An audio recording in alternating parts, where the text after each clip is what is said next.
जय हिंद सभी को बेटा, आप सभी का हार्दिक अभिनंदन और स्वागत।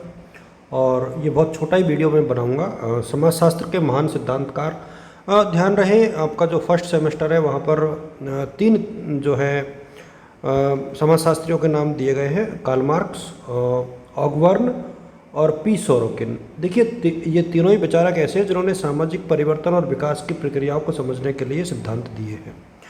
और इस वाले चैप्टर में या वीडियो में मैं आप लोगों के साथ इन तीनों के ही बारे में डिस्कस करूंगा, बहुत ज़्यादा नहीं, क्योंकि टाइम उतना नहीं है, बट मैं कोशिश करूंगा कि किस तरीके से इन्होंने तीनों ने जो है समाज की स्थिति के बारे में वर्णन किया। देखिए कार्ल मार्क्स जो है अपने आप में एक ऐसे विचारक रहे हैं जिन्होंने अपनी समाजशास्त्र के क्षेत्र में महत्वपूर्ण योगदान दिया है। देखिए उनका द्वंद्वात्मक भौतिकवाद जो है अपने आप में बहुत महत्वपूर्ण है। और द्वंद्वात्मक भौतिकवाद जो है समाज में जो समाज का जो आर्थिक ढांचा है वो सामाजिक संबंधों और संस्थाओं का आधार होता है। और वर्ग संघर्ष जो है समाज में इतिहास का वर्ग संघर्ष का इतिहास रहा है। शोषक और शोषित के बीच में जो है एक द्वंद्व हमेशा से ही रहा है। हम लोग क्रांति की बात करें तो सामाजिक परिवर्तन हमेशा से क्रांतिकारी रहा है। और ये वर्गहीन समाज की बात जो है अंत में करते हैं, जहाँ उत्पादन के साधनों पर सबका स्वामित्व आ जाता है। इसके बाद कार्ल मार्क्स ने जो है इतिहास की भौतिकवादी व्याख्या की बात की, जहाँ इन्होंने आदिम साम्यवादी समाज और समाजवाद और साम्यवाद और दास प्रथा, सामंतवाद और पूंजीवाद, इन बातों की इस सिद्धांत को आगे बढ़ाया। ये दो इनके बहुत महत्वपूर्ण थे यहाँ पर। इसके बाद यदि ऑगबर्न की बात करें, देखिए और इसमें इसलिए कह रहा हूँ कि चूँकि तुलनात्मक आएगा तो आप तीनों को थोड़ा थोड़ा सा देखिएगा। सांस्कृतिक विलंबन का सिद्धांत इन्होंने दिया। अच्छा, जो सांस्कृतिक विलंबन का सिद्धांत है इसमें तकनीकी नवाचार से इन्होंने बातें की कि तेज़ी से होने वाले तकनीकी परिवर्तन और भौतिक संस्कृति यानी प्रौद्योगिकी, उपकरण, भौतिक परिवर्तन और अनुकूलन अवधि, समाज में भौतिक और अभौतिक वस्तुओं के बीच में अंतर और अभौतिक संस्कृति जिसके अंतर्गत विश्वास, मूल्य, नियम और परिवर्तन।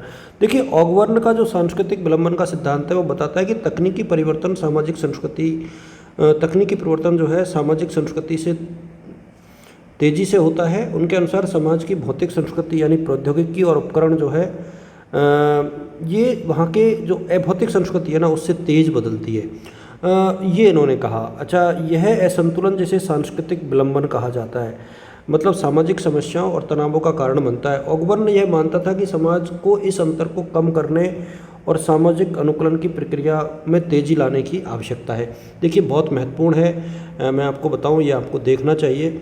और पी सोरोकिन ने जो है ये मैं दोबारा इसको रिपीट कर दूं, सामाजिक ऑगबर्न के जो विलंबन है इसको देखिए। विलंबन ये कहता है, ऑगबर्न ये कहता है कि सांस्कृतिक विलंबन वास्तव में है क्या, यानी जो टेक्नोलॉजिकल जो भौतिक संस्कृति होती है ना ये वाली, इसमें परिवर्तन बहुत तेज़ी से होता है एज कम्पेयर टू अभौतिक संस्कृति।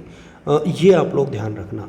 और ऑगबर्न का जो सांस्कृतिक विलंबन है इसको थोड़ा सा डिटेल से आप लोग देखोगे तो भौतिक संस्कृति में कौन कौन सी चीज़ें आती है ये आप दोबारा देख लो एक बार। इसमें टेक्नोलॉजिकल इनोवेशंस है, उपकरण, मशीन, ये सारी चीज़ें आ गई। और इसमें आप देखोगे कि औद्योगिक क्रियाएं हैं, भौतिक संरचनाएं हैं, और अभौतिक संस्कृति के भीतर जो है सोशल वैल्यूज़ है, मानदंड है, धार्मिक विश्वास और परिवार जैसी संस्थाएं जो है शामिल होती है। तो ऑगबर्न ने अपने सांस्कृतिक विलंबन के सिद्धांत में जो है सांस्कृतिक अनुकूलन की प्रक्रिया का वर्णन किया है। उनके अनुसार जब भौतिक संस्कृति तेज़ी से बदलती है ना तो अभौतिक संस्कृति को अनुकूल करने में अधिक समय लगता है, इससे दोनों के बीच का अंतर पैदा होता है और इसी को उन्होंने विलंबन कहा। ध्यान रहे, काफ़ी इंपॉर्टेंट है और ये आपको पढ़ना चाहिए। अच्छा, सोरोकिन जो है इन्होंने सांस्कृतिक गतिशीलता की बात की। इन्होंने कहा कि सामाजिक और सांस्कृतिक गतिशीलता का एक व्यापक सिद्धांत इन्होंने दिया था, जिसमें इन्होंने कहा था कि संस्कृतियाँ के तीन प्रकार होते हैं, संवेदी, आदर्शात्मक और आध्यात्मिक, और इन्हीं के बीच में जो है ये घूमती रहती है। सोरोकिन के अनुसार ये तीनों संस्कृतियाँ शुद्ध रूप में कभी नहीं पाई जाती, बल्कि वास्तविक संस्कृतियाँ इन तीनों का मिश्रण होती है। एक प्रकार की संस्कृति है दूसरे प्रकार में परिवर्तन होता रहता है। संवेदी जो संस्कृति होती है, सेंसिटिव जो होती है, वो भौतिक वास्तविकता और इंद्रियों पर आधारित होती है और ये भौतिक आवश्यकताओं की प्राप्ति पर जोर देती है, जबकि आदर्शात्मक संस्कृति जो होती है वो अमूर्त विचारों अंतर्दृष्टि और तर्क पर आधारित होती है, जिसमें दार्शनिक, तार्किक और वैद्युत क्रियाओं पर जोर दिया जाता है। और आध्यात्मिक संस्कृति हमेशा से ही मूल्यों और अलौकिक वास्तविकता पर निर्भर होती है। देखिए, इसको थोड़ा सा आप लोग डिटेल से समझिएगा। और सोरोकिन का जो सांस्कृतिक चक्र का सिद्धांत है, इसको आप इस तरीके से देखिएगा कि संवेदी चरण होता है, जहाँ भौतिकवाद और वैज्ञानिक तर्क दिया जाता है। उसके बाद संक्रमण का काल होता है, जहाँ विचारधारात्मक संघर्ष होता है और सामाजिक अस्थिरता होती है, और नई आध्यात्मिक प्रवृत्तियाँ उभरती हैं। और आध्यात्मिक चरण में जो है अलौकिक मूल्यों और आध्यात्मिक अनुभवों की बात की जाती है। ये थोड़ा सा आप देख लेना कि सोरोकिन का जो सांस्कृतिक सिद्धांत है वो बहुत महत्वपूर्ण है यहाँ पर, और ये चक्रीय पैटर्न के रूप में विकसित होता है। तुलनात्मक विश्लेषण आप तीनों का कर सकते हो, मार्क्स का, ऑगबर्न का और सोरोकिन का।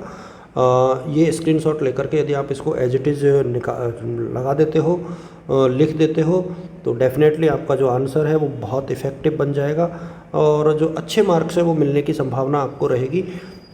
देखिए, आप देख पा रहे हो कि मुख्य सिद्धांत इनका क्या था और इनका क्या था और इनका क्या था। देखो, कार्ल मार्क्स भौतिक द्वंद्ववाद की बात करता है, ये सांस्कृतिक विलंबन की बात करते हैं, सांस्कृतिक गतिशीलता की बात करते हैं। ये क्रांतिकारी है, ये क्रमिक है और ये चक्रीय है। ये वर्ग संघर्ष और आर्थिक संरचनाओं की बात करता है, ये टेक्नोलॉजिकल इनोवेशंस और भौतिक अभौतिक संस्कृति की बात करता है, और ये विचारधारात्मक जो परिवर्तन और सांस्कृतिक मूल्य उसकी बात करता है। हम लोग आगे बढ़े तो सामाजिक परिवर्तन के मॉडल कौन कौन से हैं। ध्यान रहे, सामाजिक परिवर्तन के जो मॉडल हैं, मार्क्स का जो है क्रांतिकारी परिवर्तन का मॉडल है, वर्ग संघर्ष और क्रांति के माध्यम से ये आता है। दूसरी तरफ हम लोग बात करें ऑगबर्न, तो ऑगबर्न का जो मॉडल है वो तकनीकी संचालित है, और जो सोरोकिन का मॉडल है वो चक्रीय परिवर्तन का मॉडल है। तो ये तीनों को आप लोग बहुत अच्छे से देखिएगा। ध्यान रहे, एग्ज़ाम के हिसाब से ये बेहद इम्पोर्टेंट टॉपिक है, क्योंकि एग्ज़ाम में कहीं ना कहीं एक क्वेश्चन इसका बनता ही बनता है। और सिद्धांतों का जो आधुनिक प्रासंगिकता है वो अपने आप में है ही। और देखो, वर्ग संघर्ष अभी भी चल रहा है, तो वर्ग संघर्ष का सिद्धांत प्रासंगिक है। आधुनिक सांस्कृतिक विलंबन, आप देख रहे हो कि आर्टिफिशियल इंटेलिजेंस, ऑटोमेटिक और डिजिटल टेक्नोलॉजी के युग में जो है जो विकास के संदर्भ में ये बहुत एक प्रकार से रिलेवेंस बन जाती है, और ये परिवर्तन हमारी सामाजिक, कानूनी और नैतिक प्रणालियों के अनुकूलन की क्षमता से काफ़ी आगे निकल गए। अच्छा, संवेदी से आध्यात्मिकता की ओर सोरोकिन का मॉडल जो है चक्रीय मॉडल है, और ये जो संवेदी है उससे आध्यात्मिकता की ओर जाने की बात करता है। और वर्तमान में हम सब लोग इसके एक प्रकार से गवाह बने हुए हैं। और सैद्धांतिक योगदान कहें तो द्वंद्वात्मक पद्धति और प्रौद्योगिकी और समाज, सांस्कृतिक गतिशीलता, समाजशास्त्रीय शिक्षा, तीनों विचारक जो है न केवल समाजशास्त्र के विकास में योगदान दिया, बल्कि इन्होंने अर्थशास्त्र, राजनीति विज्ञान और मानव विज्ञान में भी बहुत योगदान दिया है। सैद्धांतिक विविधता का महत्व है। आधुनिक समाज में इनकी तीनों ही सिद्धांतों की प्रासंगिकता है और भविष्य के लिए ये मार्गदर्शन करते हैं। और मैं चाहूँगा कि ये पूरा वीडियो आप देखोगे तो ये बहुत आपके लिए यूज़फुल रहेगा। Wishing you all the best और good luck. Thanks to all of you.